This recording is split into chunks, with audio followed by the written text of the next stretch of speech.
Ousmane Sonko. C'est Ousmane Sonko. Ousmane Sonko. Le discours de Sonko. Ousmane Sonko. Ousmane Sonko à Sonko.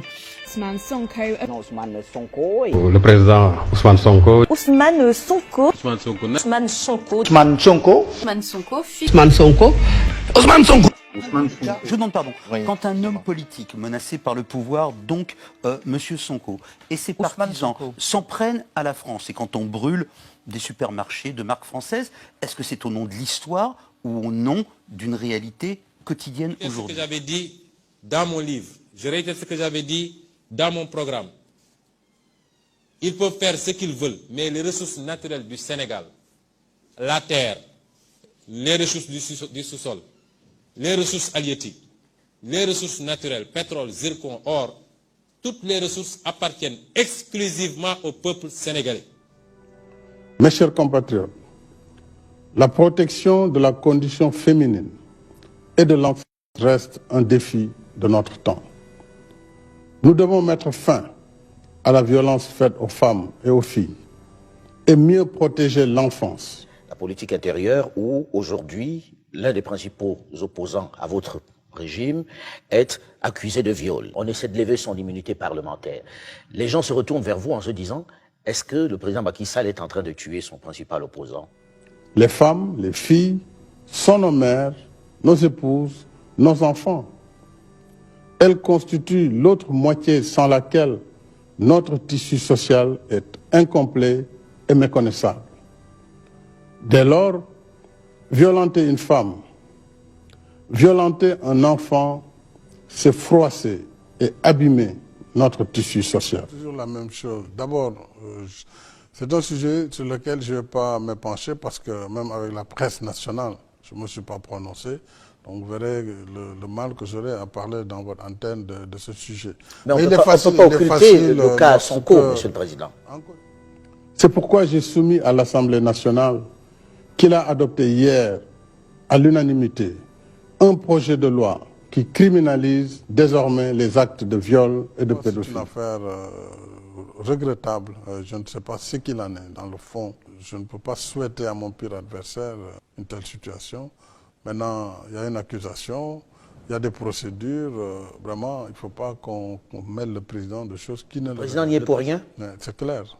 Je crois que j'ai suffisamment de choses à faire que de comploter pour voilà, des choses aussi basses.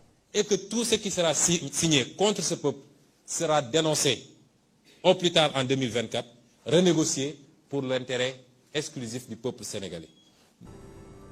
Ainsi, les peines applicables à ces actes ont été considérablement alourdies, sans possibilité de sursis. J'insiste, ce n'est pas la France, le français lambda qui est mis en cause, c'est bien une politique à l'égard de l'Afrique.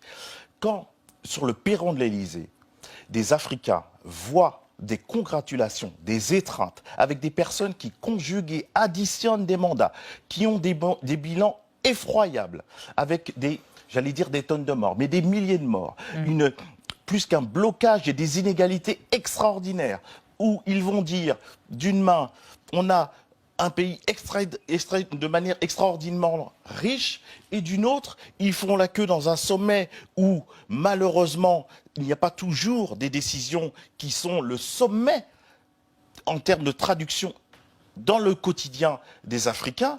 Donc, ça humilie et ça choque. Et ça ne choque pas que des Africains, ça choque aussi le français lambda.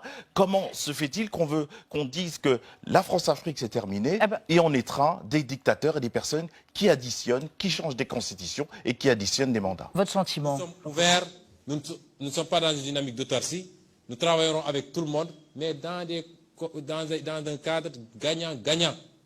Il est temps que l'Afrique se réveille et que nos peuples puissent bénéficier de leurs ressources naturelles.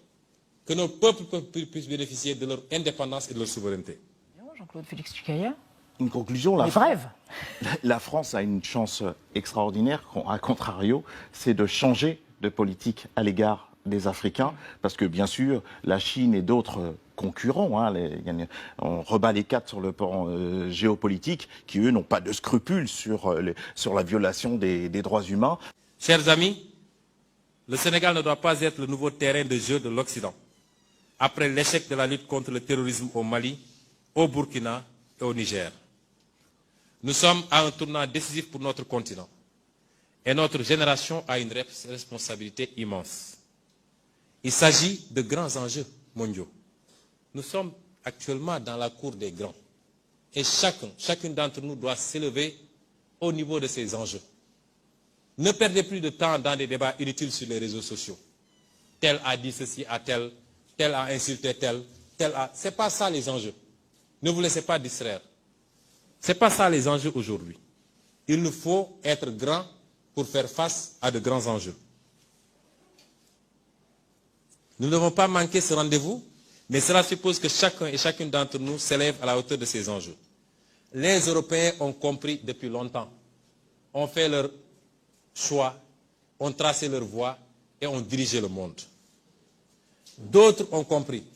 L'Amérique, qui est aujourd'hui la première puissance mondiale jusqu'à preuve du contraire, a été colonisée. Elle est indépendante depuis à peine 200 ans. Et cette Amérique-là a compris. La Chine a compris et a fini de rattraper son retard. Est devenue quasiment la première puissance économique du monde et en phase de rattraper son retard militaire. L'Inde. Dans tous les continents, les gens ont compris, sauf sur le continent africain. Cela ne peut pas continuer. Ce 21e siècle doit être africain, je l'ai dit et redit. Mais ça suppose que nous soyons à la hauteur des enjeux. Mais ça suppose aussi que nous ouvrions les yeux et que nous soyons prêts pour une longue et difficile bataille.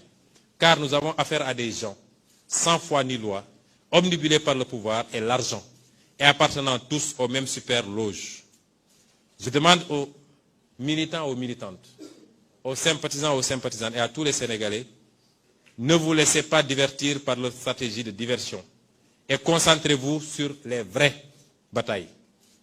Nous n'avons rien à faire dans les visites de Macky Sall, laissez-le parader si ça le rassure. Concentrez-vous sur les vraies batailles et les vraies batailles, c'est premièrement, nous n'accepterons plus dans ce pays qu'on se serve de complot, qu'on se serve de lois iniques, qu'on instrumentalise la justice, les forces de l'ordre pour éliminer des adversaires politiques. Ça, c'est une grande bataille. La seconde bataille, c'est qu'il n'est absolument pas question que Macky Sall fasse un troisième mandat dans ce pays. Je veux que tous nous concentrions nos efforts, nos priorités à ces combats-là, parce qu'ils vont allumer des contre-feux tous les jours. Ils vont lever de faux lièvres tous les jours pour qu'on disperse nos forces à discuter du sexe des anges. Il faut aujourd'hui qu'on se recentre, qu'on se concentre, parce que l'heure est grave, mais la victoire n'a jamais été autant apportée et nous allons la remporter, s'il plaît à Dieu. Je vous remercie.